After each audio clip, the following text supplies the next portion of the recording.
부모님의 사랑은 하늘같이 높고 바다같이 깊다는 말이 있죠. 하지만 과연 모든 부모님의 사랑이 그렇다고 할 수 있을까요? 오늘 소개해드릴 사건은 딸을 살해하려 했던 한 어머니의 이야기입니다. 이 여성의 이름은 사가나가 유키코. 1957년 나라현에서 태어난 그녀는 사자매의 둘째 딸이었다고 합니다. 그녀의 집안은 화목하지 못했는데요. 그도 그럴 것이 그녀의 아버지는 알코올 중독에 가정폭력을 휘두르는 최악의 인물이었기 때문입니다. 하지만 제가 최악의 인물이라 말씀드린 이유는 이뿐만이 아닙니다. 그녀의 아버지는 자기 딸에게 성적 욕구를 해소했다고 하네요. 그리고 이때의 경험은 그녀의 인격 형성에 악영향을 미쳤다고 합니다. 중학생이 된 그녀는 간호사가 되고 싶어 했고 간호계열 전문학교에 진학, 준간호사 자격증을 취득하게 됩니다. 비록 불행한 유년 시절을 보냈지만 그녀는 잘 이겨냈고 성격도 무척 싹싹했다 보니 동료들의 신뢰도 두터웠다고 하는데요. 병원에서 근무하던 그녀는 같은 직장에서 일하던 한 남성 간호사와 사귀게 되었고 이내 사랑에 빠져 결혼하게 되었다고 합니다. 그리고 그녀가 24살이 됐을 무렵 장남이 태어났고 이후로도 두 딸아이가 태어나며 행복한 가정을 꾸렸다고 하네요. 하지만 이로부터 12년이 지난 1993년 그녀의 행복했던 결혼 생활은 끝을 맞이하게 됩니다. 인간 말종인 그녀의 아버지는 남편과 평소부터 사이가 무척 나빴고 그렇다 보니 걸핏하면 싸웠다고 하는데요. 그리고 이 갈등을 원인으로 두 사람이 이혼하게 된 것이죠. 이혼을 기점으로 그녀는 아이들을 데리고 이사를 했다고 하는데요. 그녀는 교도의 한 병원에서 간호사로 근무하며 가게를 책임졌고 부모들은 손주들의 육아를 도와주게 되었다고 합니다. 이혼 후 그녀는 육아와 업무의 스트레스를 풀기 위해 텔레폰 클럽, 요즘으로 치면 만남 어플 같은 서비스를 이용했다고 하는데요. 간단히 말해 남녀가 전화를 통해 서로를 알아가고 마음이 맞으면 만나는 회원제 시스템 같은 거라 보시면 될 것 같습니다. 그녀는 이를 통해 여러 명의 남성들과 사귀게 되었다고 하네요. 그러던 1997년 3월 느닷없이 불행이 찾아옵니다. 평소 천식을 앓고 있던 둘째 딸이 갑작스럽게 폐수종과 뇌부종으로 사망하게 된 것인데요. 자식을 먼저 떠나보낸 충격에 그녀는 무척이나 슬퍼했다고 합니다. 한편 자녀의 사망을 통해 유키코는 약 20만엔 정도의 생명보험금을 받게 되었다고 하는데요. 그런데 불행은 연속으로 온다고 했던가요? 자녀가 사망한 지 8개월밖에 되지 않은 시점에 장남 역시도 둘째 딸과 마찬가지로 폐수종과 뇌부종으로 갑작스레 또 사망했다고 하는데요. 장남은 평소 스포츠를 즐기던 건강한 소년이었기에 주변 사람들은 장남의 사망에 크게 놀랐다고 합니다. 짧은 기간에 아이를 둘씩이나 잃었기에 슬픔에 익숙해서였을까요? 두 번째 장례식에서 그녀는 자신의 슬픔을 다소 절제하는 듯 보였다고 하네요. 한편 차녀의 사망 때와 마찬가지로 장남에게도 보험금이 있었습니다. 그리고 그 금액은 약 2천만엔에 달했다고 하는데요. 이제 그녀에게 남은 자식은 장녀뿐이었습니다. 이 장녀는 형제들의 장례식 이후 상당히 불안해했다고 하는데요. 그녀는 친구 어머니와의 대화에서 오빠도 여동생도 같은 병으로 죽었으니까 이제 저도 죽는 걸까요? 라며 불안한 마음을 털어놓았다고 합니다. 한편 유키코는 두 아이를 잃은 충격이 심했던 모양인지 1998년 6월 근무 중이던 병원에 휴직을 신청한 후 야마나시현의 한 정신병원에 입원했습니다. 그런데 치료를 위해서 입원했지만 그녀는 병원에서 야마나시현 출신의 남성 A와 사귀게 되었고 이 남성과 재혼을 생각하게 되는데요. 약 1년가량이 지난 1999년 9월 그녀는 무사히 퇴원하게 됩니다. 그런데 퇴원 후 그녀의 행동이 좀 이상했습니다. 장녀 앞으로 가입한 생명보험을 늘리기 시작한 것이죠. 그리고 그 금액은 3천만엔에 가까웠다고 하네요. 게다가 이상한 일은 또 일어나게 됩니다. 당시 유키코의 아버지는 신부전을 앓고 있어서 주기적으로 병원을 다녔다고 하는데요. 즉 주기적으로 병원 검진을 받고 있었음에도 어느 날 갑자기 사망했던 것이죠. 시간은 흘러 2000년 3월 당시 장녀는 집에서 슈크림빵을 먹으며 차를 마시고 있었다고 합니다. 이걸 준비해 준 것은 엄마인 유키코였다고 하는데요. 그런데 장녀의 차에선 뭔가 이상한 맛이 났다고 합니다. 이에 장녀는 그만 먹으려 했으나 어째서인지 엄마인 유키코는 억지로 먹였죠. 그리고 얼마 후 장녀는 몸 상태가 급격히 악화되어 입원하게 됩니다. 이때 유키코의 전 남편, 즉 장녀의 아버지가 병문안을 왔다고 하는데요. 장녀가 아버지에게 엄마가 준비한 차나 먹을 거 해서 이상한 맛이 나 라고 말했고, 남편은 이를 이상하게 생각해 의사와 상담했지만 이렇다 할 답변은 듣지 못했고, 장녀는 얼마 안 가 상태가 호전되어 퇴원했다고 합니다. 2달 뒤인 5월 또 이상한 일이 발생하는데요. 이번엔 유키코가 만든 도시락을 장녀가 먹었는데 이때도 맛이 이상했다고 합니다. 그리고 장녀는 또 몸 상태가 급격히 나빠져 입원했고 다시 상태가 호전되어 퇴원했다고 하는데요. 하지만 이것은 끝이 아니었습니다. 다음 달인 6월엔 라면을 먹은 장녀가 또 입원하게 된 것이죠. 이 라면을 만든 것 역시 유키코였던 데다 맛이 이상하다며 먹는 걸 거부하는 딸에게 억지로 국물을 마시게 했다고 하는데요. 이렇듯 단기간에 퇴원을 반복하는 것을 이상하게 생각한 담당 의사는 장녀에게 몇 가지 검사를 실시했다고 합니다. 검사 결과 장녀의 몸에서 국소 마취제 성분은 물론 천식 치료제인 살부타몰 등등 병원에선 투여한 적 없는 총 5개의 약물 성분이 검출되었다고 합니다. 그녀의 몸에서 검출된 살부타몰이라는 성분의 부작용은 떨림, 빈맥 등이라고 하는데요. 이를 경찰에 신고한 의사의 제보로 2000년 7월 16일 사카나카 유키코는 살인미수 혐의로 체포됩니다. 조사 과정에서 그녀는 장녀를 죽이고 자신도 죽을 생각이었다 라고 진술했습니다. 네, 예상하신 대로 유키코는 딸의 음식에 계속해서 약을 넣어 죽이려 했던 것이죠. 그녀는 간호사였기에 약물에 대한 지식이 있었고 근무처였던 병원에서 해당 약물을 입수했던 것으로 추정되는데요. 경찰은 장남과 차녀의 사망에도 그녀가 관련이 있으리라 짐작했고 장남의 부검 기록을 살펴보자 장남의 장기에서도 살부타몰이 검출되었었다고 합니다. 다만 이 성분은 일반적인 치료에도 사용되는 성분이기에 증거로 삼기엔 불충분했다고 하네요. 한편 갑자기 사망했던 그녀의 아버지의 경우 그가 생전 심부전 때문에 복용했던 약은 살부타몰과 함께 복용할 경우 심정지 등의 심각한 부작용이 초래되는 약이었다고 합니다. 그렇기에 경찰은 아버지의 사망 역시도 유키코의 짓이 아닐까 의심했지만 증거가 없었기에 기소할 수 없었습니다. 경찰은 그녀에게 장녀를 죽이려 한 이유를 물었고 유키코는 생활고 때문에 힘들었다 라고 진술했는데요. 하지만 정작 그녀의 진술과는 달리 그녀는 자식들의 사망보험금으로 상당한 돈을 가지고 있었던 데다 집세와 난방비 등은 부모님이 연금으로 부담했기에 생활고에 시달려 살해하려 했다는 것은 설득력이 없었습니다. 결국 경찰 수사 끝에 그녀가 털어놓은 진실은 이러했습니다. 유키코는 이혼 후 여러 남성들과 사귀었고 이 남성들과 관계를 지속하기 위해 장녀의 생명보험금이 필요했고 아이가 없으면 새로운 출발을 할 수 있을 것 같아서 라는 이유로 딸을 살해하려 했던 것입니다. 그리고 그녀가 남성들에게 쓴 돈들은 자식의 사망보험금이었다고 합니다. 기소된 그녀는 정신감정을 받게 되었는데요. 전문가는 그녀가 대리 뮌히하우젠 증후군이 의심되지만 명백하게 책임 능력이 있었다는 소견을 남겼습니다. 이 대리 뮌히하우젠 증후군이란 간단히 말해 자신의 아이나 주변인이 건강함에도 병이 있다고 하며 간병해주는 모습을 통해 다른 사람의 관심과 동정을 받으려는 정신질환이라고 합니다. 그녀는 장남이나 차녀, 아버지의 죽음에 관련이 있는 것으로 의심되지만 증거 불충분으로 인해 그녀가 기소된 내용은 장녀에 대한 살인미수뿐이었는데요. 이마저도 피해자인 장녀가 어머니의 처벌을 원하지 않았기에 그녀는 결국 징역 3년형을 선고받게 됩니다. 재판장은 판결문에서 장녀가 처벌을 원하지 않으며 미수에 그쳤고 후유증이 없다는 점을 고려했다 라는 말을 남겼습니다. 보험금을 노리고 딸을 살해하려 했던 이번 사건 어떻게 보셨는지요? 2004년 형기를 마치고 출소한 유키코는 출소 후 사귀게 된 한 남성에게 불법 약물을 권유받았고 결국 약물에 중독되어 2007년 10월 25일 약에 취해 길을 걷다 경찰에 체포되었다고 하네요. 그녀는 법정에서 평범한 아줌마가 되고 싶다는 말을 남겼다고 합니다. 그리고 이후의 행적은 밝혀지지 않았다고 하네요. 그녀의 자식들의 명복을 빌며 영상을 마칩니다. 규미사였습니다.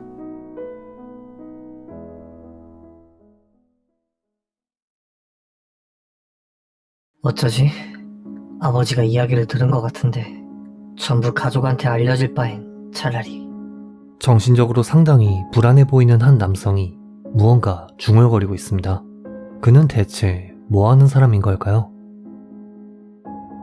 이 남성의 이름은 이케야 요시타카. 그는 시즈오카현 하마마츠시 출신으로 유년 시절부터 말수가 적고 다소 내성적인 성격이었다고 합니다. 그의 초등학교 졸업 문집 미래에 대한 글에는 10년 후엔 게임을 만드는 회사에 취직했을 것이고 20년 후엔 게임이 잘 팔려 큰 부자가 되었을 것이며 30년 후엔 갑부가 되어 자유로운 삶을 보내고 있을 것이다. 노후도 안심이다. 라는 글이 적혀 있었다고 하네요. 그와 초등학교, 중학교를 함께 나온 동급생 역시 이케야는 초중학교 시절에도 늘 얌전한 성격으로 무척 조용하고 수수한 타입의 학생이었다며 당시를 회상했습니다. 고등학교를 졸업한 그는 IT 관련 전문대학에 진학했는데요. 대학 진학을 기점으로 얌전했던 성격이 굉장히 밝고 외향적인 모습으로 바뀌었다고 합니다. 하지만 대학 졸업 시즌이 되자 자신은 컴퓨터 일이 적성에 맞지 않는다며 시즈오카현 이와타시의 자동차 부품 생산 공장에 취직하게 되었죠. 그리고 오랫동안 공장에서 일하며 딱히 문제가 없었다고 합니다. 그가 30살이 되기 전엔 말이죠. 2015년 3월 무렵 이케야는 우연히 회사 동료가 작업 공정을 제대로 지키지 않는 걸 목격했고 이 사실을 상사에게 보고하게 됩니다. 하지만 이 일을 기점으로 그에겐 한 가지 문제가 생기는데요. 잘못된 부분을 상사에게 일러바친 탓에 다른 동료들이 자신을 욕하고 있는 것 같다는 생각을 하게 된 것이죠. 다만 실제로 동료들이 그의 뒷담화를 했는지 여부는 현 시점에선 알 수 없지만 본인은 그렇게 생각했고 이 문제를 가족에게 상담하곤 했다고 합니다. 그는 가족들에게 회사 인간관계로 고민이 많은데 일을 그만두고 싶다며 자신의 고민을 털어놓았는데요. 가족들은 그의 이야기를 들은 후 사회생활이라는 게 다 그런 거라며 그를 다독여 주었다고 합니다. 가족들의 설득에 그는 다시금 일을 계속했지만 한편으로 마음속에선 조금씩 불만이 싹트기 시작했습니다. 가족들이 자신의 고민을 진지하게 받아들이지 않는다는 불만이었죠. 그렇게 가족과 직장에 대한 불만은 점점 골마갔고 약 1년 후인 2016년 4월 13일, 15일 이케야는 2번에 걸쳐 회사 상사에게 일을 그만두고 싶다며 퇴사를 요청했습니다. 하지만 회사는 퇴직 신청을 받아주지 않았는데요. 그가 정신과에 다닐 예정이라며 회사에 사유를 알리자 18일이 되어서야 비로소 퇴직이 아닌 휴직 처리되었다고 하네요. 하지만 휴직 후 실제로는 정신과에 가지 않았다고 합니다.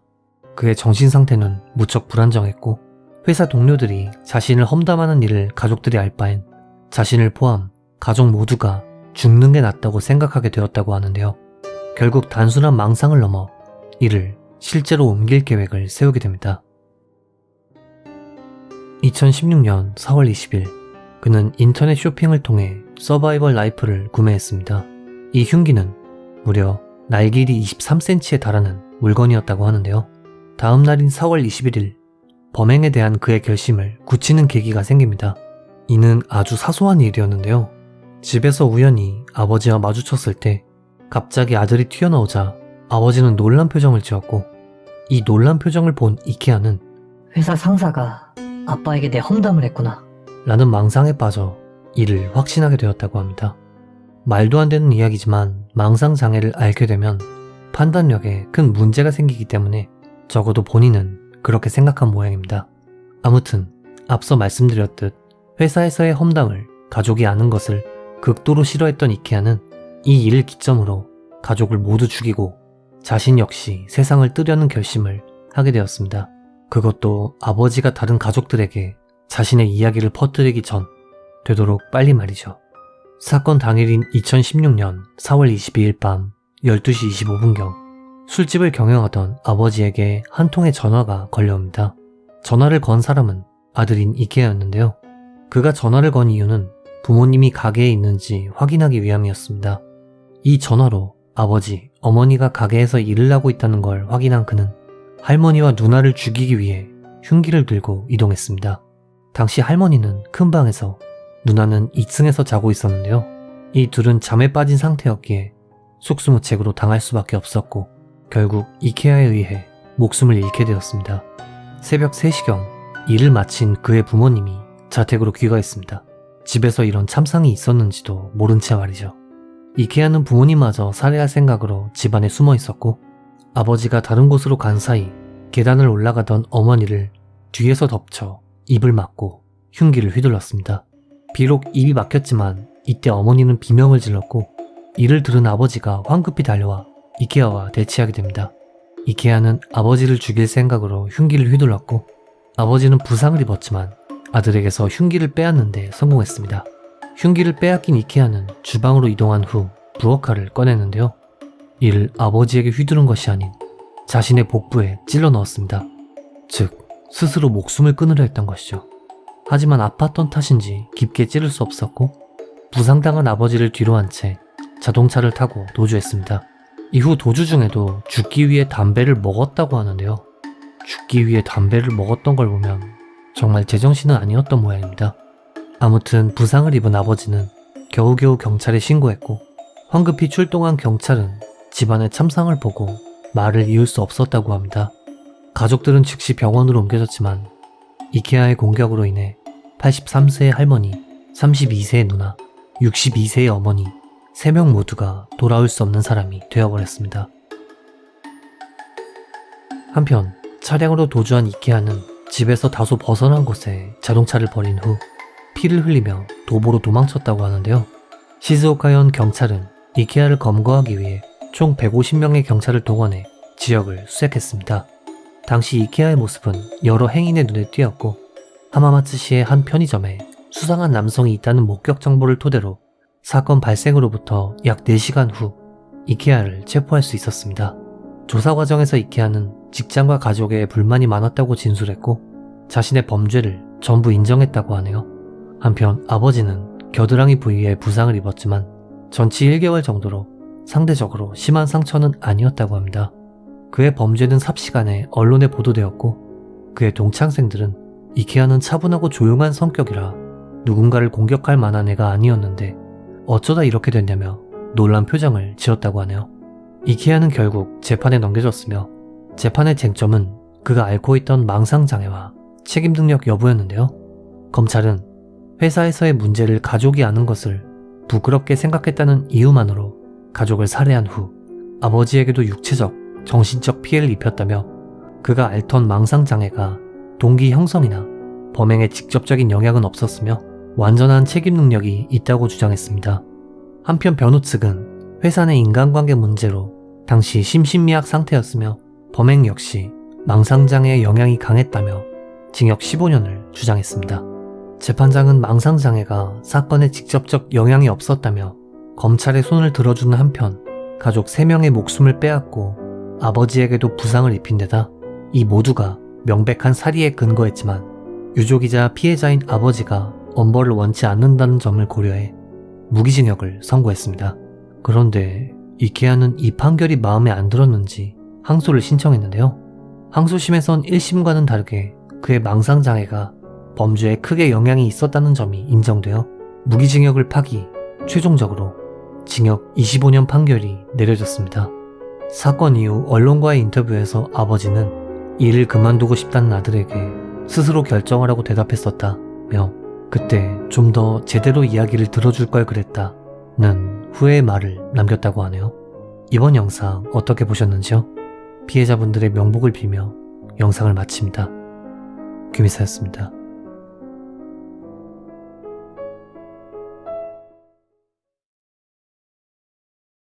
여기 한 남성이 휴대전화로 무언가를 검색하고 있습니다. 그리고 그 검색어는 정말 충격적이었는데요. 해수욕 익사. 완전 범죄 해수욕. 과연 이 남자는 무슨 일을 꾸미고 있는 걸까요? 이 남성의 이름은 노다 타카시. 삼형제 중 막내로 태어난 그는 아버지가 유명 은행의 은행원으로 꽤 부유한 집안에서 성장했다고 합니다. 고등학교를 졸업한 그는 반려동물에 관심이 있었던 모양인지 반려동물에 관련된 전문학교에 진학했고 여기서 한 여성과 교제하게 됩니다. 이 여성의 이름은 시호로 그녀는 무척 상냥하고 가정적인 인물이었다고 하는데요. 특히 어머니랑 사이가 정말 좋아 함께 자주 여행을 다니곤 했다고 합니다. 아무튼 노다는 시호 씨와 교제 끝에 2015년 결혼을 하게 되었습니다. 노다는 당시 운전사 일을 하고 있었고 시호 씨는 애견 카페 점장이었다고 하는데요. 다만 아내인 시호 씨에겐 한 가지 고민이 있었습니다. 바로 둘 사이에 아이가 생기지 않는 것이었는데요. 여기까지만 보면 어디에서나 볼 수 있는 보통 부부겠지만 사실 그녀의 남편인 노다는 보통 인물이 아니었습니다. 남편인 노다는 사실 고등학생 시절 여자 화장실에 숨어 들어가 여학생들을 불법으로 촬영하는 것은 물론 속옷을 훔쳤다 발각되어 정학 처분을 받은 적이 있었다고 합니다. 또한 전문학교 재학 당시 그는 오사카의 유명 테마파크에서 아르바이트를 했었는데 이 테마파크의 여자 화장실에서도 불법 촬영을 했었다고 하네요. 게다가 그의 문제점은 이런 변태적 취향뿐만이 아니었습니다. 결혼으로부터 1년가량이 지난 2016년 말 그는 20대 술집 여성과 불륜을 저지르게 된 것이죠. 이때부터 노다는 걸핏하면 출장을 간다며 아내에게 거짓말을 하고 불륜녀와 미래를 즐기곤 했다고 합니다. 그런데 이들의 불륜은 2017년 생각도 못한 방향으로 흘러가게 됩니다. 바로 불륜녀가 노다의 아이를 가지게 된 것이죠. 불륜녀와의 사이에서 아이가 생기자 노다는 불륜녀와 함께 신축 주택 구매를 알아보는 등 마치 신혼부부인 것처럼 행동했다고 합니다. 하지만 꼬리가 길면 밟히는 법. 노다는 불륜녀와 찍었던 스티커 사진을 시오씨에게 들키게 되는데요. 이 스티커 사진엔 정말 사랑해, 나, 러브러브 등의 글자가 써 있었기에 이것을 계기로 노다의 불륜은 물론 불륜녀가 아이를 가진 사실까지 전부 아내인 시오씨가 알게 된 것이죠. 이 일로 큰 정신적인 충격을 받은 그녀는 결국 집을 나와 친가로 돌아갔다고 합니다. 그리고 양가 사이에서 합의 이혼 이야기가 나오던 중 노다는 처가에 방문해 장모님에게 다음과 같이 말했다고 합니다. 불륜녀와 헤어지고 아이도 지울게요. 이와 함께 의향서까지 썼다고 하는데요. 이러한 그의 설득으로 아내는 다시 집에 돌아오게 되었지만 사실 그는 불륜녀와 헤어질 생각이 없었습니다. 왜냐하면 아내에겐 불륜을 끝낸다 말해놓고 정작 불륜녀에겐 아내와 이혼한다고 말했기 때문이죠. 그리고 이것을 계기로 노다는 다른 마음을 먹게 됩니다. 당시 그의 인터넷 검색 기록은 다음과 같았다고 하는데요. 사고 보험금 받아. 물놀이 사고. 해수욕 익사. 완전 범죄 해수욕. 또한 사건 발생으로부터 얼마 전 아내의 이름으로 두 곳의 보험사에 합계 5천만 엔가량의 생명보험에 가입했다고 하는데요. 그리고 문제의 그날이 찾아옵니다. 생명보험에 가입한 후 노다는 시오씨에게 바다에 놀러가자고 권유했습니다. 둘 사이엔 불륜 사건이 있었다 보니 시오씨는 이것을 화해하자는 의미로 받아들였는지 노다의 초대를 승낙하게 되었죠. 이에 여행이 결정된 이후 노다의 행적은 정말 최악이었는데요. 사건이 발생하기 이틀 전 불륜녀와 결혼 반지를 보러 갔다고 하네요. 그리고 노다는 사건 전날마저 이런 내용을 검색했다고 합니다. 익사로 보이게 하는 법. 완전 범죄라는 건 가능한가요? 이후 사건 당일인 2017년 7월 18일 노다와 시오씨는 와카야마의 린카이오라 해변에 도착, 스노클링을 즐겼습니다. 다만 굉장히 인적이 드문 장소로 이동했었던 모양인지 당시 이들을 목격한 사람은 없었던 것으로 보이는데요. 이윽고 저녁 무렵 노다는 아내가 물에 빠졌다며 허겁지겁 해안감시원에게 뛰어가 도움을 청했습니다. 해안구조대는 즉시 그녀를 물에서 건져낸 후 병원으로 이송했지만 저산소성 뇌손상이 심했던 탓에 입원으로부터 이틀 후 그녀는 결국 세상을 떠나게 됩니다. 당시 경찰은 남편인 노다에게 간단한 사정 청취를 했다고 하는데요. 노다는 10분 정도 화장실에 다녀왔더니 아내가 익사한 상태였다 라고 진술했습니다. 이렇듯 시오씨의 사망은 처음엔 별 문제 없이 넘어가는 듯 싶었습니다만 부검을 시작으로 경찰은 시오씨의 사망에서 다소 미심쩍은 부분을 발견하게 되죠. 부검 결과 위에서 약 36g 정도의 모래가 검출되었다고 하는데요. 일반적인 익사 사고의 경우 위에 모래가 들어가는 경우는 거의 없다고 합니다. 심지어 그녀의 몸엔 신체를 강하게 붙잡힌 상처가 남아있었다고 하네요. 결정적으로 사건 발생 전 시오씨 앞으로 거액의 생명보험이 가입되어 있었고 그 수혜자가 남편인 노다였기 때문이죠. 한편 시오씨가 빠진 바다는 무척 얕은 곳이었던 데다 시오씨는 스노클링 고급 자격증이 있는 전문가였기에 그녀의 죽음은 너무도 부자연스러웠습니다. 이렇게 경찰이 노다를 의심하며 그를 조사하던 중 아내 사망 후 남편의 행동에서 이상한 부분을 포착합니다. 노다는 사건 당시 반려동물 용품 회사에서 근무를 하고 있었다고 하는데요. 그런데 그는 회사 상품이나 비품 등을 멋대로 빼돌려 메루카리에 판매했다고 합니다. 심지어 이 판매 건수는 500건 이상이었다고 하는데요.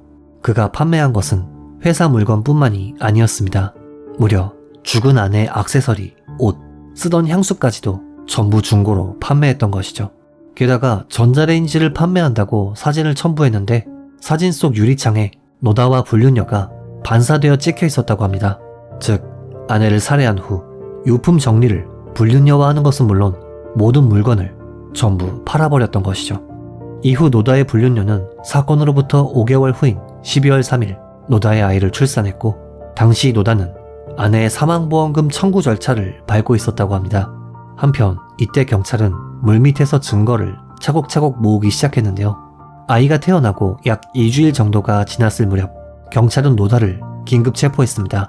체포 이유는 회사 물건을 훔쳐 중고로 판매한 혐의였는데요. 사실 이는 증거인멸과 보험금 지급을 막으려는 경찰의 선제적인 움직임이었습니다. 경찰은 노다의 신변을 구속한 후 그의 여죄를 조사했고, 이 과정에서 그의 PC에 저장되어 있던 여자 화장실 불법 촬영물이 발견되었다고 하네요. 경찰은 이외에도 자신들이 그간 수집한 증거들을 제시했지만 노다는 자백은커녕 뻔뻔하게도 무죄를 주장했죠. 어쨌건 그는 여러 혐의가 있었기에 결국 기소되어 재판에 넘겨지게 됩니다. 검찰 측은 먼저 부검 결과를 제시하며 사고로 익사했을 경우 위에 대량의 모래가 들어가는 것은 있을 수 없다 라며 의학 전문가나 구조 전문가 등의 의견을 증거로 제출했는데요. 전문가들에 따르면 위에 대량의 모래가 들어갔다는 것은 물속 바닥의 모래를 마셨다는 것을 의미한다. 이는 즉 누군가가 물 밑 바닥으로 머리를 밀어 넣었다는 것을 의미한다. 또한 아내 구조 당시 전혀 응급처치를 하지 않았던 부분은 물론 그녀를 건져 올리는 것조차 전혀 돕지 않았던 부분을 지적했습니다. 결론적으로 검찰은 COC의 사망은 익사가 아닌 보험금을 노린 노다의 고의적인 살인이라 주장, 징역 20년을 구형했는데요. 이에 대해 변호 측은 COC가 사용하던 스노클링 장비에 모래가 들어갔고 그녀가 공기와 함께 모래를 흡입해 기도가 막혀 사망한 것이라며 무죄를 주장했습니다. 하지만 검찰 측이 추가적으로 제출한 증거엔 노다의 인터넷 검색 기록이 있었죠. 그의 검색 기록은 완전 범죄 해수욕, 살인 익사, 익사로 보이게 하는 법, 해수욕 사망보험금, 완전 범죄라는 건 가능한가요? 등등 끔찍한 내용뿐이었고 이는 증거로 채택되었다고 합니다. 그리고 2021년 3월 최종 판결이 내려지는데요. 재판장은 관계를 청산하기 위해 아내를 익사시켰으며 계획성이 분명해 보인다 라며 징역 19년을 선고했습니다. 이렇게 보험금을 노리고 아내를 살해했던 남편은 법의 심판을 받게 되었죠. 개인적으로는 형량이 좀 가볍지 않나 하는 생각이 들었네요. 이번 사건 어떻게 보셨는지요? 피해자의 명복을 빌며 영상을 마칩니다. 규미사였습니다.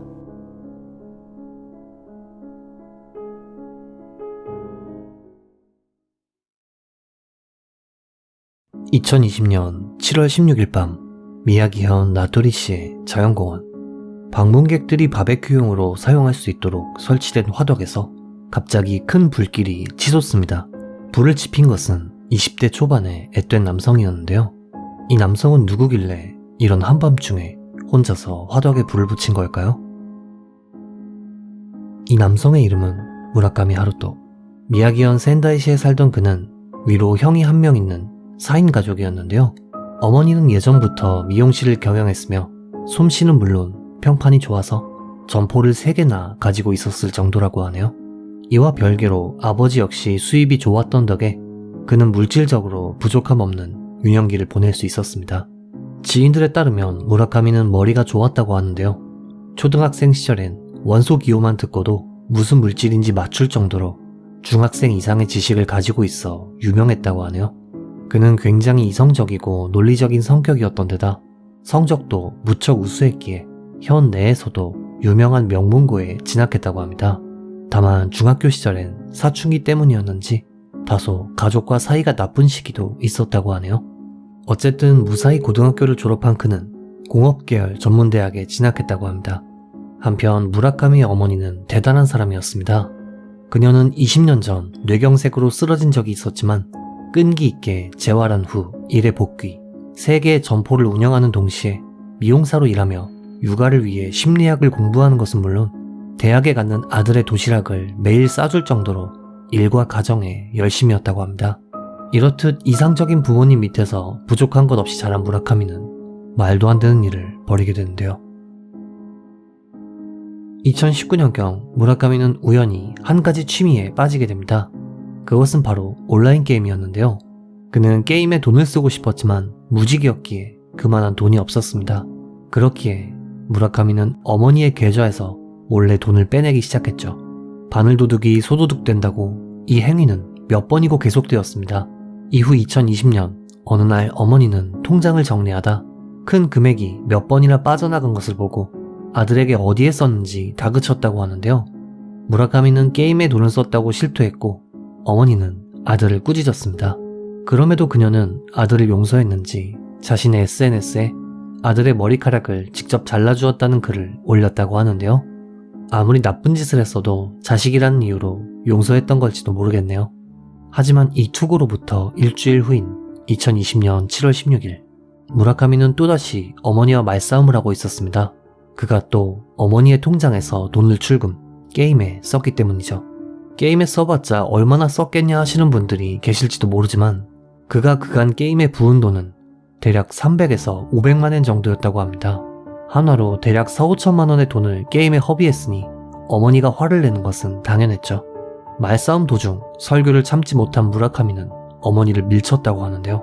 밀쳐진 그녀는 바닥에 쓰러진 채 움직이지 않았다고 합니다. 이후 무라카미는 아무렇지도 않은 듯 자신의 방으로 들어가 게임을 했고 어느 정도 시간이 흐른 후 거실로 나와 어머니의 상태를 확인했습니다. 무라카미에 따르면 당시 그녀는 눈을 뜬 채 숨이 멎어 있었다고 하는데요. 당황한 그는 한 가지 행동을 하게 됩니다.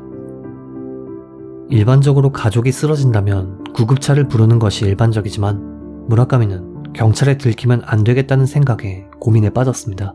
그리고 뉘웃고 시신을 쓰레기 봉투에 넣어서 버리면 들키지 않을 거라 생각했다고 하네요. 하지만 사람의 몸은 쓰레기 봉투에 넣기엔 너무 크기에 무라카미는 시신을 작게 나눌 필요성을 느꼈습니다. 이에 그는 등유와 큰 쓰레기 봉투를 준비해 시신을 차에 싣고 자택에서 9km가량 떨어진 자연공원으로 이동했다고 하는데요. 이 공원엔 공용 바베큐 화덕이 있었기 때문입니다. 즉, 그는 시신을 불에 태워 작게 한 후 봉투에 넣어 버릴 생각이었던 것이죠. 공원에 도착한 그는 미리 준비한 등유를 시신에 뿌린 후 불을 붙였습니다. 하지만 등유의 화력만으로는 부족했기 때문에 대략 새벽 4시까지 시신을 태웠다고 하는데요. 아침이 밝아오면 사람에게 들킬 수 있다는 생각에 급한 대로 대충 불을 끈 후 남은 시신은 쓰레기 봉투에 넣어 쓰레기장에 버렸다고 하네요. 이후 집에 도착한 무라카미는 태연하게도 아버지에게 전화를 걸어 어머니가 사라졌다고 말했습니다. 타 지역에 부임해 생활하던 아버지는 아내가 갑자기 실종됐다는 말에 황급히 아들이 있는 센다이로 이동했다고 합니다. 센다이에 도착한 그의 아버지는 아들과 함께 경찰서로 이동해 실종 신고를 제출하게 되었는데요. 그런데 어째서인지 무라카미는 실종 신고와 동시에 자신이 범인이라며 범죄 사실을 진술했다고 합니다. 그리고 즉시 체포되었죠. 조사 과정에서 무라카미는 다음과 같이 진술했습니다. 온라인 게임건으로 어머니와 말다툼이 있었고 가볍게 밀쳤는데 쓰러진 뒤 움직이지 않았다. 방에서 게임을 좀 하다 거실에 와보니 그대로였고 눈을 뜬 채 죽어 있었기에 어머니를 차에 실어 공원으로 옮긴 다음 불태웠다. 어머니가 실종된 것으로 하고 싶었다. 라는 내용이었다고 합니다. 경찰은 어머니의 시신을 회수, 부검했지만 불에 의한 훼손 상태가 워낙 심각했던 탓에 직접적인 사인을 밝혀내는 것에는 실패했다고 합니다. 다만 DNA 감정을 통해 피해자가 무라카미의 어머니가 확실하다는 결과는 얻을 수 있었다고 하네요. 무라카미는 체포로부터 3개월 후인 10월 29일 친족 살해 혐의로 다시금 체포되었지만 이 혐의는 살해를 입증할 방법도 증거도 없었기에 불기소 처분되었다고 합니다. 2021년 1월 19일 결국 무라카미는 법정에 서게 되었는데요. 살인은 증거가 없었기에 그의 죄목은 살인이 아닌 시체유기였습니다. 그는 자신의 기소 내용인 시체유기에 대해 인정했다고 하는데요. 검찰 측은 아무래도 석연치 않았던 모양인지 그가 어머니와의 말다툼 도중 그녀를 민 것이 아니라 사실은 목을 졸라 살해한 것이 아닌지 굳이 불에 태운 것은 목을 조른 흔적을 없애기 위해서가 아니냐고 질문했지만 무라카미는 아니라며 부정했다고 하네요. 개인적으로 검찰이 의심하는 것도 이상하지 않다고 봅니다. 검찰은 쓰레기 봉투는 물론 등유 등을 사전에 준비해 차로 옮기는 등 계획적인 범행이었으며 생전 모습이 남지 않을 정도로 불태운 것은 잔혹한 범죄라며 3년을 구형했다고 하는데요. 반면 변호 측은 경찰 실종 신고 단계부터 자백했으며 무라카미가 반성하고 있다며 되도록 관대한 처벌을 요청했다고 합니다. 2021년 2월 26일 판결 공판에서 재판장은 죽은 사람의 존엄을 짓밟는 잔혹한 범행이라며 징역 2년 4개월을 선고했다고 합니다. 그의 석방은 2023년 6월, 이번 달에 나옵니다. 이렇게 재판은 끝났지만 일본 네티즌들은 이 사건의 석연치 않은 부분을 지적합니다. 만일 무라카미의 진술대로 어머니를 밀쳐 넘어졌는데 움직이지 않으면 아무리 사이가 나빠도 보통은 구급차를 부르는 게 일반적인데 왜 굳이 시신을 옮긴 후 불태우려 했었는가 하는 의문이죠. 그에겐 시신을 반드시 불태워야만 하는 이유가 있었다는 것인데요. 재판에서 검찰이 질문했던 것처럼 시신에 남은 흔적을 없애기 위함은 아니었을까요?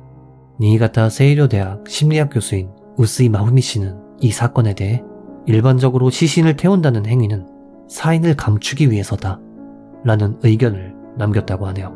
과연 이 사건의 진상은 무엇이었던 걸까요? 이번 영상 어떻게 보셨는지요? 피해자의 명복을 빌며 영상을 마칩니다. 괴미사였습니다.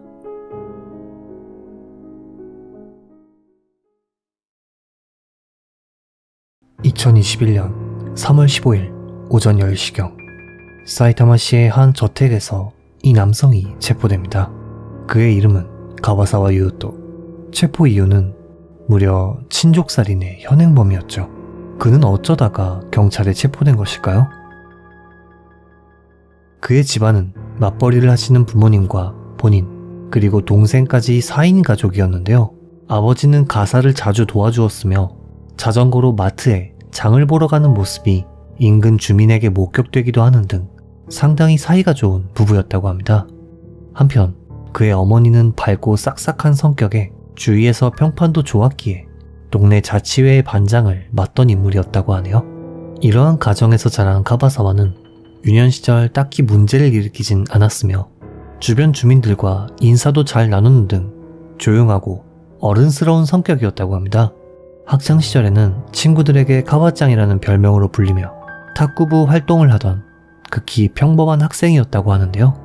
탁구부에 소속은 되어 있었지만 스포츠도 공부도 중간 정도였다고 합니다. 한편 그의 동창생들의 증언에 따르면 그에겐 의외의 일면이 있었다고 합니다. 그는 여자 중학생이 나오는 만화를 무척 좋아했었으며 이 만화 이야기가 나오면 갑자기 흥분한 듯 이야기를 이어가다가 이유는 알 수 없지만 갑자기 정색을 하곤 했다고 하네요. 또한 하루는 동급생들이 그에게 심하게 장난을 친 적이 있었다고 하는데요. 평소엔 웃으며 넘어가던 그가 이날은 라고 외치며 화를 냈었다고 합니다. 동창생은 이 에피소드를 이야기하며 그는 평소부터 참다 한 번에 폭발하는 성격이었던 것 같아요 라는 말을 남겼습니다. 한편 그의 어머니는 아들과 사이가 무척 좋았다고 하는데요. 이웃 주민들은 예전부터 학교나 일을 하러 가는 아들을 어머니가 현관 앞까지 배웅하곤 했었어요 라는 증언을 남겼는데요. 이렇듯 이들은 무척 사이좋은 모자지간이었지만 어떤 일을 계기로 이 둘의 사이는 극도로 악화되었다고 합니다. 그 계기란 바로 신흥 종교였다고 하는데요. 카바사와는 친구에게 엄마가 신흥 종교에 빠져서 짜증나 라는 말을 남겼고 이 신흥 종교로 인해 카바사와는 어머니를 극도로 싫어하게 되었다고 합니다. 그의 어머니가 믿던 종교가 무엇이었는지는 알려지지 않았지만 정황상 종교가 모자의 관계를 악화시키는 방아쇠 역할을 한 것은 분명해 보입니다. 고등학교 졸업 후 대학교에 진학한 그는 꾸준히 슈퍼마켓에서 아르바이트를 했다고 하는데요. 일이 적성에 맞았던 모양인지 2020년 4월경 대학교를 졸업한 후엔 아르바이트하던 슈퍼마켓과 같은 계열의 회사에 취업했다고 합니다. 회사 생활에서도 그는 역시나 문제없는 평범한 사원이었다고 하는데요. 취업으로부터 9개월 후인 2021년 1월경 그는 어째서인지 돌연 가족에게 다음과 같이 말했다고 합니다.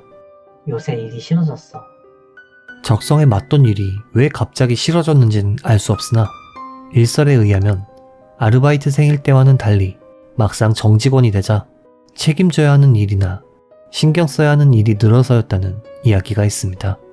하지만 그는 직장에서 느끼는 고민을 부모님께 상담하지 못했고 이내 집에서 보내는 시간조차 불편하게 느꼈다고 하네요. 이때를 기점으로 그에겐 우울증 조짐이 있었으며 결국 직장도 집도 싫어진 그는 가출을 하게 됩니다. 그의 아버지는 경찰에 실종 신고를 제출했지만 경찰은 자발적 실종으로 보고 심각하게 수사하지 않았다고 하네요. 그리고 약 2개월간 넷카페를 전전하던 가바사와의 정신은 점점 병들어가기 시작합니다. 그는 점점 미래에 대한 불안이나 가족에 대한 불만이 강해졌고 급기야 모든 게 다 싫어졌다. 어머니를 죽이고 감옥에 가고 싶다. 인생을 리셋하고 싶다. 라고 생각하기 시작합니다. 넷카페를 전전한 지 2개월이 지났을 무렵 그는 집으로 귀가했는데요. 2021년 3월 15일 오전 10시경 이른 아침 낯선 벨소리에 현관을 연 어머니는 놀랄 수밖에 없었습니다. 비록 사이가 좋진 않았지만 2개월 동안 가출했던 아들이 돌아온 것이죠. 아들의 무사한 모습을 본 어머니는 눈물을 흘렸다고 하는데요. 매사에 꼼꼼했던 어머니는 먼저 아들이 돌아왔다고 실종 신고를 취소하기 위해 경찰에 전화를 걸었습니다. 아들이 돌아왔어요. 실종 신고를 취소할게요. 그리고 이 전화를 받고 실종 신고 취소를 접수하던 경찰관은 수화기 너머로 들려온 소리에 아연실색할 수밖에 없었습니다. 그가 들은 소리는 어머니의 비명소리였기 때문이죠. 얼마가 지났을까? 이내 소리가 잠잠해지자 가바사와는 불쑥 수화기를 바꿔들더니 다음과 같이 말했습니다. 어머니를 칼로 찔렀어요. 그렇습니다. 가와사와는 아들의 귀환을 경찰에게 알리는 어머니를 등 뒤에서 흉기로 습격한 것이죠. 어머니는 경찰과 전화하기 직전 잠시 2층에 다녀왔었다고 하는데요. 가바사와는 이 틈을 노려 부엌에서 식칼을 꺼내 품에 숨겼다고 합니다. 현장 상황과 가와사와의 진술을 들은 경찰은 즉시 출동했고 범행 현장인 자택엔 쓰러진 어머니와 멍하게 서 있는 가와사와가 있었다고 합니다. 가와사와는 현행범으로 즉시 체포되었으며 어머니는 즉시 병원으로 이송되었지만 돌아올 수 없는 사람이 되어버렸다고 하네요. 경찰 부검 결과 심장에 닿을 정도로 깊게 찌른 상처가 직접적인 사인 중 하나였다고 합니다. 그는 체포 당시엔 살인미수혐의였지만 조사 과정에서 다음과 같은 진술로 혐의를 인정했다고 합니다. 모든 게 다 싫어져서 어머니를 죽이고 감옥에 가려고 했습니다. 이렇게 그는 살인미수에서 살인죄로 혐의가 전환되었고 즉시 기소되었으며 재판이 이루어졌습니다. 이후 그는 공판에서도 기소 내용을 전부 인정했다고 하네요. 검찰은 그는 어머니의 목숨을 빼앗으려는 의지가 완고했으며 우울증은 직접적인 요인이 아니었고 어머니가 2층에 간 사이 흉기를 준비하는 등 냉정하고 극히 이기적인 범행을 저질렀다. 강하게 비판받아 마땅하다. 라며 징역 14년을 구형했습니다. 한편 변호 측은 범행의 직접적인 원인은 우울증이며 그의 인생을 리셋하고 싶었다는 발언은 이야기를 들어주지 않는 부모님, 마음 편히 쉴 수 없는 가정에서 비롯된 것이라며 우울증이 아니었다면 이런 사건은 일어나지 않았다고 주장했습니다. 2021년 12월 22일 판결 공판에서 재판장은 극히 위험하고 집요하며 악질적인 범행인 동시에 감옥에 들어가 인생을 다시 살고 싶다는 이유로 범죄를 저지른 것은 생각이 짧고 아니하며 이기적이라 할 수 있다. 라는 한편 다만 범행 경위나 동기 형성 등의 과정 등을 오로지 피고만의 책임이라고 말할 순 없으며 우울증도 어느 정도 영향이 있었다. 라는 판결문을 끝으로 징역 10년을 선고했습니다. 그리고 카바사와는 항소 없이 형을 받아들였죠. 아들을 반기는 어머니, 그리고 그 어머니를 찌른 아들. 대체 어쩌다 저런 지경까지 온 것인지 영상을 만들며 여러모로 씁쓸했습니다. 이번 영상 어떻게 보셨는지요? 피해자의 명복을 빌며 영상을 마칩니다. 금이사였습니다.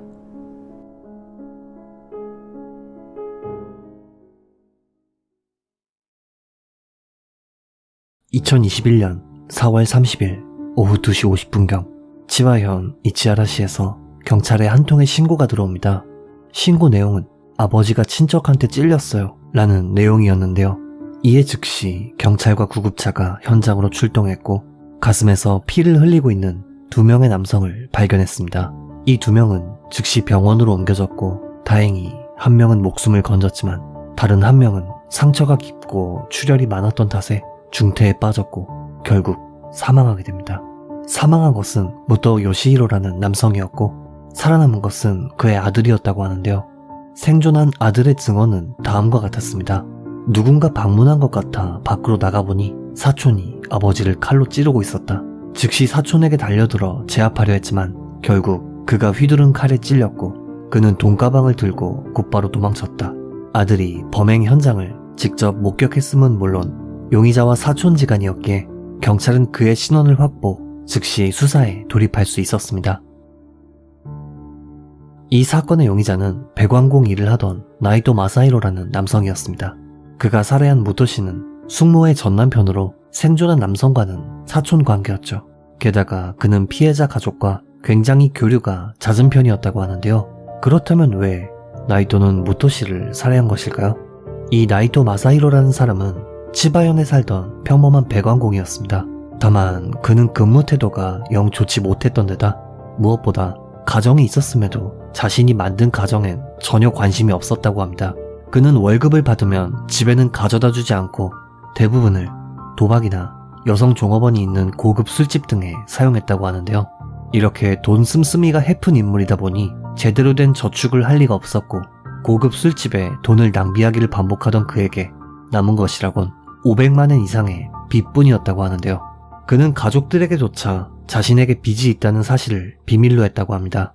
물론 도박과 해픈 돈 씀씀이를 끊고 월급으로 꾸준히 빚을 갚는다면 그에겐 아직 희망이 있었겠지만 그는 2021년 1월 말 아무 계획 없이 덜컥 회사마저 그만둬버렸다고 합니다. 이것으로 그는 실질적으로 수입이 없어졌음에도 자신이 퇴직한 사실마저도 가족들에게 비밀로 했다고 하는데요.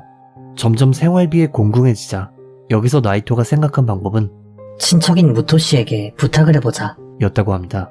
평소부터 나이토는 친척인 무토씨와 교류가 있었고 무토씨는 늘 손목에 명품 시계인 롤렉스를 차고 다녔기에 나이토는 이걸 보고 무토씨에게 돈이 많을 거라 생각했었던 것이죠. 그리고 나이토는 계획대로 무토씨를 찾아가 다음과 같이 말했다고 하는데요. 무토씨가 가진 롤렉스 시계를 빌려줬으면 해요. 롤렉스를 담보로 잡고 돈을 빌리고 싶거든요. 빚을 갚고 돈이 모이는 즉시 빌려주신 롤렉스를 다시 돌려드릴게요. 아무리 교류가 있던 친척이라고 해도 이런 부탁은 상식적으로 말도 안 되지만 무토씨는 상냥했던 사람이었기에 그의 말을 진지하게 끝까지 들어줬다고 합니다.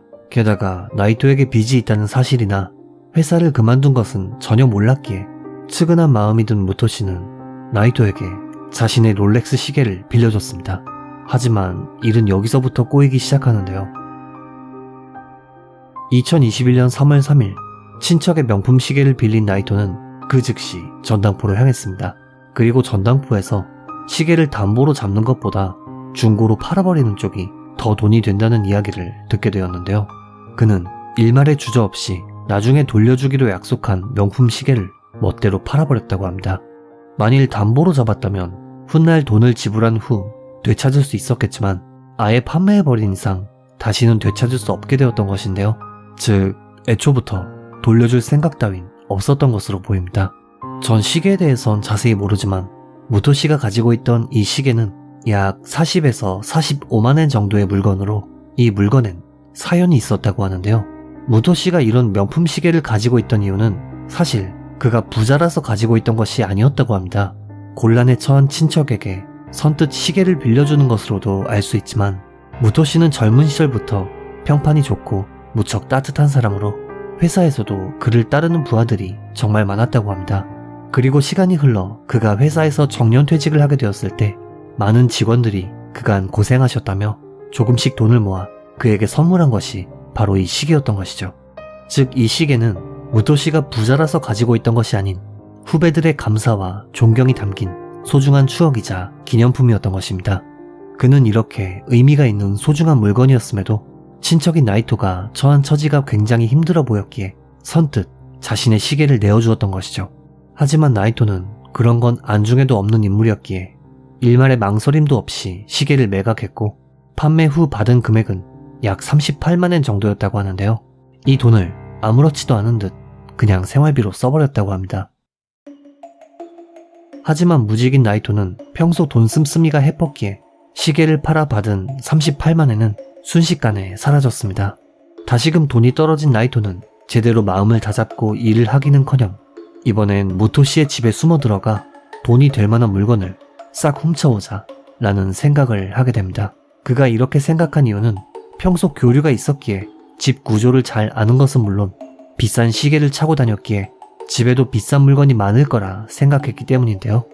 이윽고 무토씨에게 시계를 받은 지 한 달도 채 되지 않은 3월 31일 나이토는 무토씨의 집에 아무도 없는 틈을 타 몰래 침입했습니다. 그리고 휴대전화, 게임기 등 전자기기를 훔쳐 달아났고 이 물건을 전부 중고 매장에 판매해 현금을 마련했습니다. 상황이 이쯤 되자 그에겐 더 이상 일을 해서 돈을 번다는 생각은 없었죠. 결국 마지막 절도로부터 한 달이 지난 2021년 4월 30일 나이토는 또 범죄를 계획하게 됩니다. 애초에 그는 시계를 담보로 잡는다고 이야기를 해놓고 전당포에 판매했던 데다 무직에 수입이 없었기에 시계를 돌려주는 것은 불가능에 가까웠다 보니 어떻게든 없던 일로 안 되려나? 라는 식으로 생각했다고 합니다. 그리고 결국 무토씨를 없애버리면 시계를 돌려줄 필요도 없어질 거라 생각.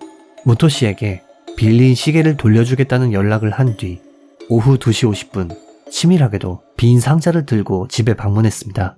이는 진짜 시계를 돌려주는 척 연기를 하기 위해서였는데요. 무토씨가 문을 열고 나이토를 집 안에 들인 순간 나이토는 품에 숨겨둔 흉기로 무토씨의 가슴을 찔렀습니다.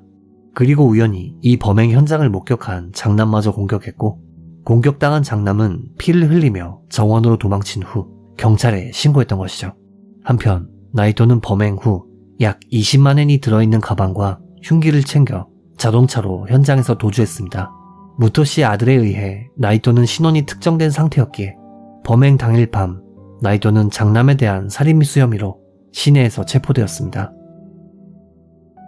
체포 직후 나이토는 어처구니 없게도 자신은 정당방위로 찔렀다고 주장했습니다. 하지만 경찰이 그를 조사하면 조사할수록 그의 범죄가 낱낱이 밝혀지게 되었죠.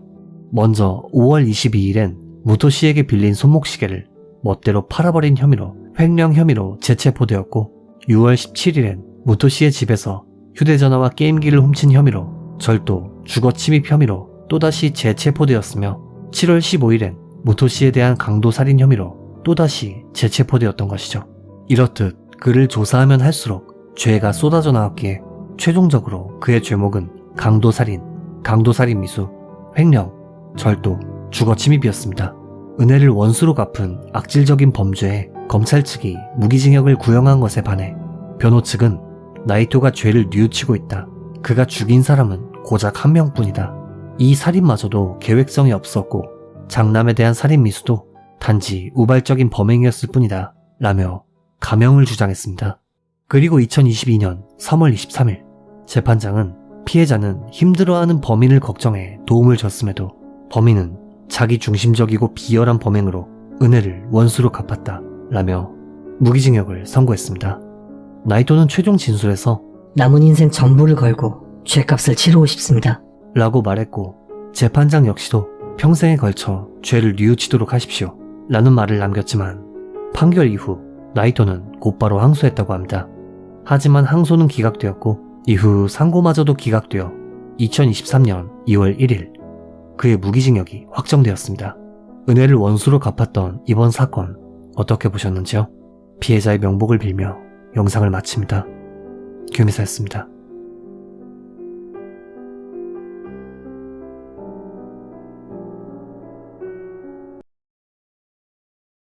나가노현의 지역의원인 마루야마 다이스케. 그는 부유한 집에서 태어나 게이오 대학을 졸업한 엘리트 지역 정치인이었는데요. 2021년 9월 29일 아침 7시경 그는 의원회관에서 한 통의 전화를 받게 됩니다. 전화를 건 사람은 그의 아들이었는데요. 아빠, 엄마 상태가 위험한 것 같아. 전화를 받은 마루야마는 황급히 집으로 향했고 집에 도착하자 집 사무실엔 이미 출동한 경찰이 현장을 수사하고 있었습니다. 과연 무슨 일이 있었던 걸까요? 29일 아침 무렵 마루야마의 둘째 아들은 아버지의 사무실 문을 열었습니다. 그리고 금고 앞에 쓰러져 있는 엄마를 발견했죠. 아들은 먼저 경찰에 신고한 후 아버지에게 연락했습니다. 이후 즉시 구급차와 경찰이 현장에 출동했지만 그녀는 이미 사망한 상태였기에 현장에서 사망 판정이 내려졌다고 하네요. 부검 결과 사망 추정 시각은 29일 새벽 무렵이었고 사인은 질식사인 것으로 밝혀졌습니다.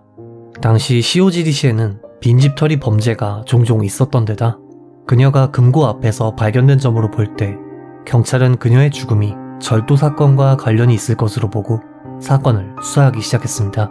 아내를 잃은 마루야마는 경찰의 빠른 사건 해결을 촉구했지만 용의자도 명확한 증거도 없었기에 수사는 난항을 겪었죠. 결국 범인을 잡지 못한 채 아내의 장례식이 열렸습니다. 마루야마는 장례식 당시 언론과의 인터뷰에서 다음과 같은 말을 했는데요. 何が起こったのかよく分かってない状態っていうのがやはりその悶々ともしますし、それは一日も早く犯人が捕まってほしいなとは思ってます。 마루야마는 이후에도 기자에게 현장을 직접 보여주거나 아내의 불단에 손을 모으고 기도를 하는 모습을 보여주는 등 언론과의 인터뷰에도 적극적으로 임했습니다. 그리고 사건으로부터 약 1년이 지난 2022년 11월 28일 마침내 이 사건의 범인이 체포되었습니다. 체포된 범인은 바로 마루야마 본인이었죠. 이 보도로 인해 세간은 발칵 뒤집혔습니다. 오죽하면 한국에서도 소개될 정도였으니 말이죠. 마루야마 다이스케의 집안은 1883년부터 이어져온 주조회사를 경영했는데요. 일부 주조 공장은 유형 문화재로 등록될 정도로 지역에선 굉장히 유명한 곳이었다고 합니다. 그리고 이 회사 건물의 1층에 마루야마의 사무실이 있었고 아내가 살해당한 장소 역시 이 사무실이었죠. 발견 당시 그녀의 목에는 졸린 흔적이 있었으며 저항하다 생긴 것으로 추정되는 찰과상도 발견되었습니다. 현장에선 범인의 신발 자국을 제외한 어떤 증거도 발견되지 않았으며 금고도 그대로였던 데다 창문으로 침입한 흔적도 없었습니다. 한편 마루야마는 경찰의 사정 청취에서 사건이 벌어졌던 날 밤 동료 의원들과 술을 마신 뒤 나가노 시내의 의원회관에서 잤다고 진술했는데요. 실제로 동료 의원들이 밤 11시 30분까지 그와 함께 회관에 있었다는 증언을 했기에 그에겐 명백한 알리바이가 있었죠. 난항에 빠진 경찰은 CCTV를 입수해 낱낱이 분석하기 시작했습니다. 범행 현장으로 통하는 모든 도로의 CCTV는 물론 인근의 자동차 블랙박스까지 회수해 사건을 추적하기 시작했죠. 그리고 경찰이 입수한 영상에는 수상한 차량이 한 대 찍혀 있었습니다. 우연의 일치였을까요? 이 차량은 마루야마가 소유한 자동차와 같은 색, 같은 차종이었으며 번호판이 반으로 접힌 상태로 주행하고 있었다고 합니다. 이로 말미암아 경찰은 마루야마가 범행에 관련되었을 가능성이 높다고 판단, 들키지 않도록 철저하게 비공개 상태로 수사를 진행했습니다.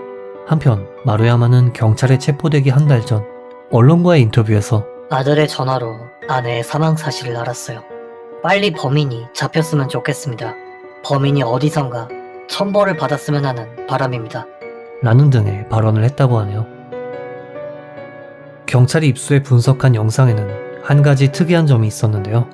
영상에 찍힌 자동차는 CCTV에 찍히지 않기 위해 일부러 새길이나 오솔길, 비포장 도로 등을 골라 나가노시에서 시오지리로 이동했다는 점입니다.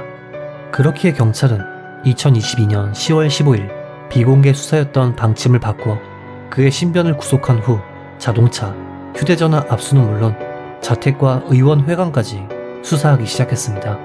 압수수색 결과 경찰은 그의 알리바이와 맞지 않는 점을 밝혀냅니다.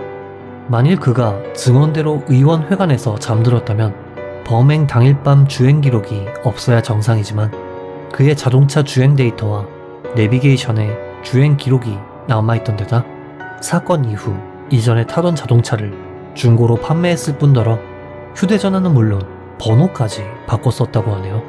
당시 정치를 하는 사람이 쉽게 번호를 바꾼다는 것에 주변 의원들도 수상하게 생각했다고 합니다. 게다가 그가 중고로 판매한 자동차는 판매하기 전 한 차례 취재진에게 사진이 찍혔었는데요. 보시는 것처럼 번호판이 구부러진 흔적이 보입니다. 이렇듯 모든 정황이 마루야마가 범인이라고 지목하고 있었기에 2022년 11월 18일 그는 살인 혐의로 체포되었으며 자민당에서 제명되었고 한 달 후인 12월 20일 살인죄로 기소되었죠. 그의 살인 동기는 언론 보도에 따르면 크게 두 가지라고 합니다. 첫 번째는 경영 방침에 따른 트러블인데요. 과거 2002년 마루야마는 부친의 타계로 주조회사를 물려받았지만 정작 술에 관해서는 아무것도 몰랐다고 합니다. 게다가 마루야마는 가업을 그다지 중요하게 생각하지 않았던 데다 기존 장인들과의 사이도 무척 나빴기에 귀찮은 주조회사는 경영인에게 맡겨버리고 정치를 하고 싶어 했습니다.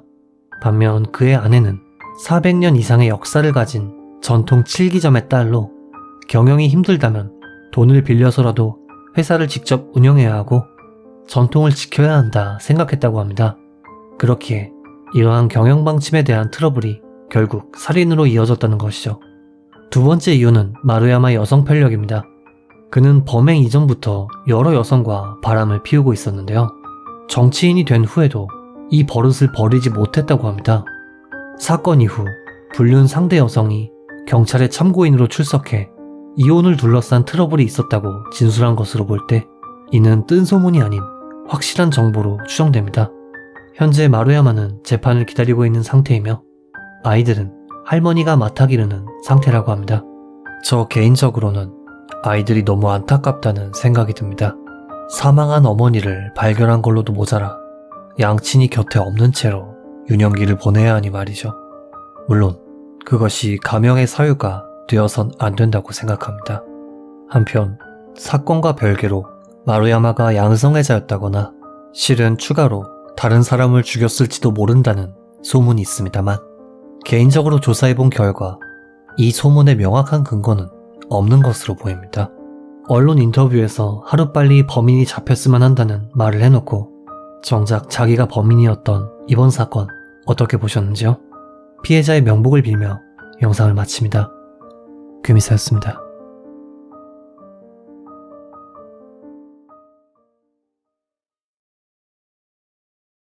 영매사. 영매사란 흔히 죽은 사람과 대화를 하는 영능력자를 말하죠. 오늘 소개해드릴 사건은 올해 여름 일본에서 발생한 한 가지 끔찍한 사건인데요. 바로 영매사가 되기 위해 친어머니를 살해한 후 신체의 일부를 섭취한 사건입니다. 이 여성의 이름은 아타라시 카오리. 치바현 이치가와시에 살던 그녀는 오빠가 한 명 있었고 아버지는 대기업에 다녔기에 경제적으로 부족함이 없는 환경에서 자랐습니다. 그녀가 어릴 적 근처에 살던 주민들에 따르면 유년 시절의 그녀는 인사성이 무척 밝은 아이였다고 합니다. 중학교에 진학한 그녀는 다소 얌전한 성격이었으나 고등학교를 졸업할 무렵부터는 경륜 선수 같은 옷차림으로 도로를 달릴 정도로 자전거에 빠지게 되었다고 하네요. 이후 지역의 한 사립대학을 졸업한 그녀는 대학 졸업 후 피트니스나 줌바 댄스, 요가 강사로 근무하기 시작했는데요. 당시 그녀에게 레슨을 받았다는 수강생들에 의하면 통증이 있는 부위를 말하면 아프지 않게 몸을 움직이는 방법이나 조심해야 할 점 등을 정중하게 알려주는 등 굉장히 친절한 사람이었다 라는 긍정적인 평가도 있는 한편 밝은 사람이었지만 뭔가 그림자가 있는 느낌이었다 라며 그녀에게서 모종의 어두운 면을 느꼈다는 평가도 있었다고 하네요. 아무튼 그녀는 이러한 피트니스 외에도 스쿠버 다이빙이 취미로 다이빙을 하기 위해 종종 오키나와로 여행을 가곤 했다고 합니다. 또한 고기는 먹지 않고 생선과 야채만을 섭취하는 페스카타리안이었다고 하네요. 여기까지만 보면 운동을 좋아하는 평범한 중년 여성 강사로 보이지만 사람의 앞일은 모르는 법이죠. 앞서 말씀드린 것처럼 그녀의 아버지는 유명 사립대를 졸업한 후 대기업에서 근무하던 엘리트 직장인이었습니다. 이 기업은 이름만 들어도 누구나 아는 외국계 회사로 그는 해외 파견 근무 경력도 길었던 데다 체격도 좋고 영화배우 같은 외모를 가진 남성이었다고 하네요. 한편 그녀의 어머니는 전업주부로 굉장히 활발한 성격이었다고 합니다. 그녀는 헬스장에서나 쓸 법한 전문 트레이닝 기구를 집에 갖출 정도로 스포츠를 좋아했고 평소엔 테니스가 취미였다고 하네요. 남들 보기에 그녀의 집안은 이상적인 가정환경으로 보였지만 이는 어디까지나 표면적인 모습뿐이었습니다. 사실 이들 부부는 사이가 굉장히 나빴다고 하는데요. 이들은 걸핏하면 딸인 카오리가 보는 앞에서도 아랑곳하지 않고 바깥까지 들릴 정도로 언성을 높이며 싸웠다고 합니다. 게다가 물건을 던지거나 식기가 깨지는 소리가 들리는 경우도 많았다고 하는데요. 부부싸움이 시작되면 인근 주민들은 에휴 또 시작이구만 라는 식으로 인식할 정도로 부부싸움이 빈번했다고 하네요. 이런 환경에서 자란 탓일까요? 그녀는 다른 사람의 의견을 잘 듣지 않는 완고한 성격이었다고 하는데요. 코로나가 한창이던 시기엔 코로나 같은 건 전부 거짓말이다. 백신도 가짜다. 다들 속고 있는 거다.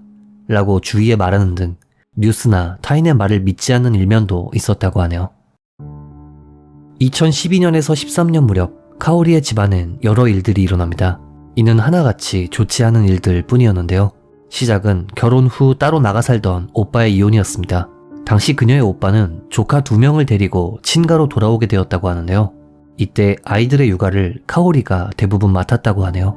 여기에 더해 다른 지역에서 따로 살던 외할머니가 밝혀지지 않은 이유로 친가에서 함께 살게 되었고, 이뿐만 아니라 아버지는 정년 퇴직 후 여러 병치레를 시작으로 다리가 움직이지 않는 희귀병에 걸렸다고 합니다. 그리고 거짓말처럼 이 모든 일이 짧은 시기에 한꺼번에 일어난 것이죠.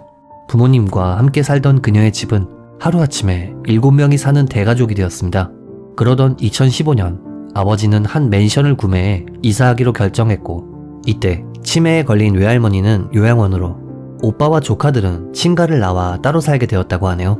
하지만 이로부터 4년 후인 2019년 무렵 그녀의 아버지는 몸 상태가 점점 악화되어 세상을 떠났고, 그의 뒤를 따라 요양원에 계시던 외할머니 역시도 세상을 떠났다고 합니다. 결국 카오리는 넓은 집에 어머니와 단둘이 살게 되었죠. 당시 그녀는 어머니를 자신이 일하는 체육관에 데려오기도 하는 등 두 사람의 사이가 그리 나쁘진 않았던 것으로 보입니다. 하지만 얼마 가지 않아 그녀의 생활에 이변이 생기기 시작합니다. 바로 어머니에게서 치매 증상이 나타나기 시작한 것이죠. 그녀는 체육관에서 요가와 피트니스 강사를 맡는 동시에 어머니의 간병까지 해야 했기에 굉장한 스트레스에 시달렸다고 하는데요. 그녀는 직장 동료에게 엄마가 아이처럼 제멋대로 행동한다 라며 집에서 어머니를 간병하는 나날의 괴로움을 털어놓곤 했다고 합니다. 2023년 6월 28일 아침, 미나미 교토구駅근처의 한 파출소에 카오리가 들어옵니다. 당시 그녀의 주변엔 몇 명의 친척들이 있었다고 하는데요. 무슨 일로 오셨냐는 경찰의 질문에 그녀는 이렇게 답했습니다. 엄마를 목 졸라 죽였어요. 이에 경찰은 오전 11시 45분경 그녀의 집으로 출동, 현장을 살폈는데요. 욕실을 조사하던 경찰은 깜짝 놀랄 수밖에 없었습니다. 경악스럽게도 욕조 안엔 10개가량의 비닐봉투가 놓여져 있었고, 그 안엔 사람의 신체 부위가 담겨 있었던 것이죠. 이에 그녀는 시신 손괴죄로 즉시 체포되었고 경찰 조사를 받게 되었는데요. 그녀의 진술에 따르면 그녀는 침대에서 자고 있던 어머니의 목을 졸랐고, 당시 어머니는 잠에서 깨 필사적으로 저항했다고 합니다. 그러자 그녀는 손이 아닌 팔로 어머니의 목을 졸라 살해했다는 이야기였습니다. 경찰이 왜 어머니를 살해했는지 묻자 그녀는 다음과 같이 대답합니다. 영매사가 되기 위해서 수행을 가야 하는데 어머니가 방해돼서 죽였어요. 상식적으로 잘 이해가 가지 않는 그녀의 답변에 경찰은 재차 그녀에게 왜 영매사가 되고 싶었는지 물었다고 하는데요. 그러자 그녀는 어머니 상태가 나빠서 창문을 늘 닫아놨는데 영매사가 온 뒤로부터 어머니 상태가 좋아졌어요 라는 알 수 없는 진술을 했다고 합니다. 부검 결과 사인은 경부 압박에 의한 질식사였는데요. 시신에는 이상한 흔적이 있었습니다. 바로 사람의 입자국이었죠. 네, 카오리는 시신의 일부를 먹었던 것입니다. 게다가 그녀는 시신의 남은 일부 역시 나중에 먹을 예정이었다고 진술했는데요. 일설에 의하면 그녀가 먹은 것은 식도와 방광이었다는 이야기가 있습니다. 이렇듯 영매사가 되기 위해서 라는 알 수 없는 진술로 인해 경찰은 그녀가 어떤 사람인지 조사하기 시작했는데요. 여기서부터는 조사 과정에서 밝혀진 단편적인 정보들을 다뤄볼까 합니다. 경찰 조사 과정에서 밝혀진 사실 중 하나는 그녀가 실제로 영매사에게 자신의 어머니를 데려간 적이 있었다는 점입니다. 그렇다면 영매사에게 속아 이런 범행을 저지른 건 아닐까 싶기도 합니다만, 그녀가 영매사와 마지막으로 만났던 것은 사건 발생으로부터 2년 전이었다고 합니다. 또한 2023년 3월부터 그녀가 점성술에 관심을 보이기 시작했다는 증언으로 볼 때 사건 직전 영적인 무언가에 관심을 가졌던 것은 확실해 보이는데요. 이뿐만 아니라 점성술 외에도 그녀는 사건 발생 몇 주 전부터 한 단체에 관심을 가지고 있었다고 합니다. 이 단체는 약 20년 전부터 활동해온 한 싱어송라이터가 만든 것으로 영혼을 정화하는 컨셉의 강연회, 콘서트 등을 개최하는 단체인데요. 다만 이 단체는 종교나 정치와는 전혀 관계가 없는 곳으로 굳이 따지자면 노래와 강연, 선문답 등을 통한 자기수련 단체 같은 느낌이라나요? 개인적으로 조사하면서 이런 건 처음 봐서 뭐라 이름을 붙일지 모르겠네요. 아무튼 그녀는 사건 발생 몇 주 전부터 자신의 SNS에 이 단체의 활동 내용을 공유하곤 했으며 대표인 싱어송라이터의 열렬한 팬이었다고 합니다. 현재 경찰은 그녀에 대한 조사를 진행하고 있지만 후속 보도가 없는 탓에 정확한 조사의 진척 여부는 알기 힘든 상태입니다. 과연 생선과 야채만 섭취하던 그녀가 어머니를 먹은 이유는 대체 무엇일까요? 이번 영상 어떻게 보셨는지요? 피해자의 명복을 빌며 영상을 마칩니다. 규미사였습니다.